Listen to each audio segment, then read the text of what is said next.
আসসালামু আলাইকুম এভরিওয়ান। আমাদের বাড়ি থেকে নারকেল নিয়ে এসেছিল আব্বু। তো আজকে সেটাই আপনাদেরকে দেখাবো। আজকে সারাদিন এই নারকেলের পিছনেই চলে গেছে, কারণ একটা জিনিস বানাতে গেলে তো অনেক সময়ের দরকার। তো সেজন্য যে আজকে নারকেলের পিঠা বানাবো।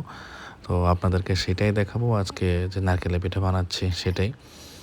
প্রথমে নারকেল যখন ভাঙতেছিলাম, তখন আমার প্রথম নারকেলের পানি সবগুলো নিজেই পড়ে যায়, কারণ খেয়াল করি নাই, যেটা বেশি ফেটে গেছিলো।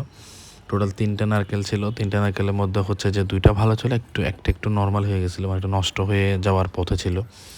তো যেটা নষ্ট হয়ে যাওয়ার পথে ছিল, এদিক দিয়ে যে আম্মু পিঠা বানানো শুরু হয়েছে, রুটির মতো করে বেলে তারপরে পিঠা বানানো শুরু হয়েছে।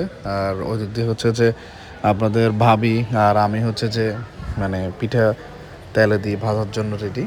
তো আমি তো একটু বেশি চালাকি করতেছি, কারণ যে আমি তো কখনো করছি, বাট তাড়াহুড়োর ক্ষেত্রে যে আপনার তেল গরম হওয়ার আগেই যে চুলায় দিয়ে দিয়েছিলাম প্রথমটা। যাই হোক, ভালোই খাইছি মাশাল্লাহ।